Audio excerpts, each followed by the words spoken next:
Coming up, we got a rebel without a seatbelt, Detroit wasn't always a shithole, and good news syphilitics, they found you a cure. I'm Jesse Joyce, and you're watching Next Week in History.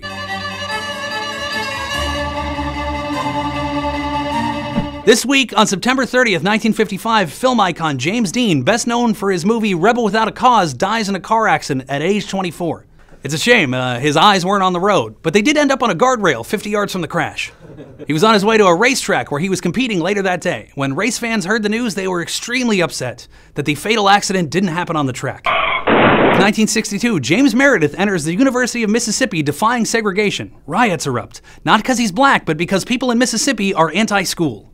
It was the first time anyone in his family would have the opportunity to choose what field they worked in. He was the first member of his family to go to college, and the first to be assaulted by a fire hose. Wow. 1908, Ford puts the Model T on the market at the price of $825, which is crazy when you think that if you had $825 now in Detroit, you could buy Detroit. But do you know what you can certainly get in Detroit now if you had $825? Murdered.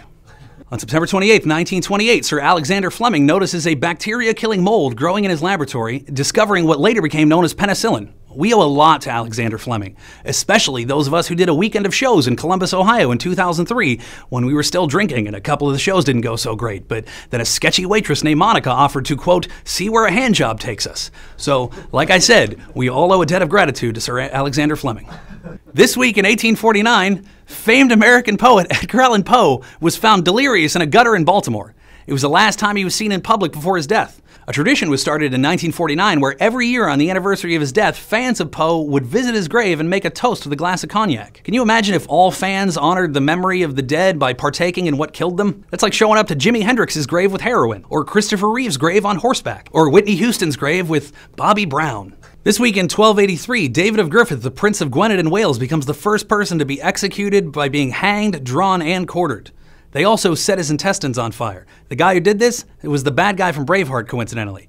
By the time he got to Braveheart, he didn't need to set his intestines on fire because they'd invented Taco Bell. David of Griffith. Oh, yeah, I remember it well. My guards drug him into court and were like, "Sire, this man has committed high treason." I've never heard of that, but I'm the king, I can't come off like I've no idea what they're talking about. I'm thinking back to King's School going, high treason, and I'm wishing I'd paid more attention instead of forcing peasants to go down on me. Good one, sire. Everybody's looking at me like, he must be punished for this. I'm like, maybe if I say the craziest shit I can think of, they'll just drop it and I can get back to moving these little wooden army guys around my map. So I say, strip him naked, tie him to a horse, drag him around for a while, then hang him. I thought surely they'd let it go. I mean, who wants to clean that up? But these crazy sons of bitches are fighting over who got to ride the horse. So they're dragging this poor son of a bitch around town, and I grab a turkey leg and go back to my map. And I swear, 10 minutes later, these happy idiots are back. Well, sire, we've got him down now. Now what? Now what? Are you insane? This guy's been dragged all over the goddamn place. He's got half a cobblestone up his ass by now. Well, I am out of batshit ideas, so I figure I'll show a little diplomacy. I say, well, what would you do if you were king? Which is hilarious that any of these unwashed idiots could ever be king. I mean, come on, they shit in their own drinking water, for Christ's sakes. So the fellas kick it around the room for a minute, and then the creepy one with those droopy Forrest Whitaker eyes, you know what I'm talking about. He's like, why don't we cut out his intestines and set them on fire? Remind me to take that loon off my Christmas card list. So I'm looking around to see if everyone's as skeeved out as I am, but these merry idiots are like, great idea. So there they are, with a pile of this guy's gooey pieces, and I'm watching them try to light it. It was hilarious. I mean, have you ever heard anyone go, we need a fire, quick, does anyone have any living human organs? No! So these dipshits tried for like 15 minutes. Finally, I was like, hello, hayseeds, there's a big bonfire right behind you. And they get this priceless look on their faces, like when you show a cat a magic trick. They toss David's intestines into the fire, I figure that's that, right? Wrong. The genius with the rash on his face says, "So, how should he be executed, your majesty?" And I'm like, "Executed? Look at him! He has no intestines. Give it a minute."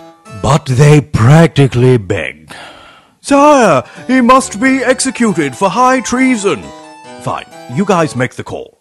So their brilliant decision is that they're going to drag this naked heap of sadness through town again.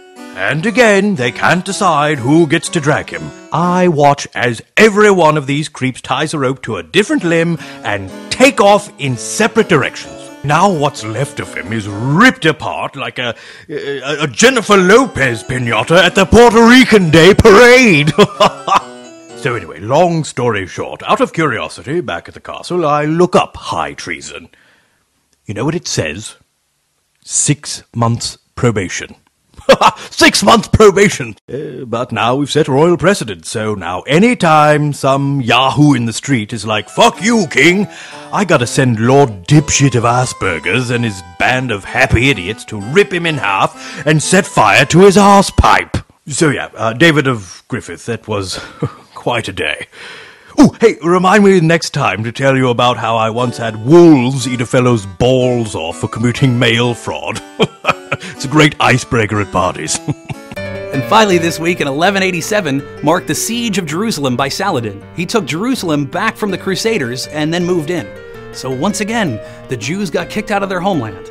I don't want to spend too much time on this topic because we have a lot of history to cover in this series, and Jews getting kicked out of their homeland is going to be coming up a lot. And so the Jews began centuries of relocation from country to country until the 20th century when they were finally able to establish a Jewish state in Hollywood.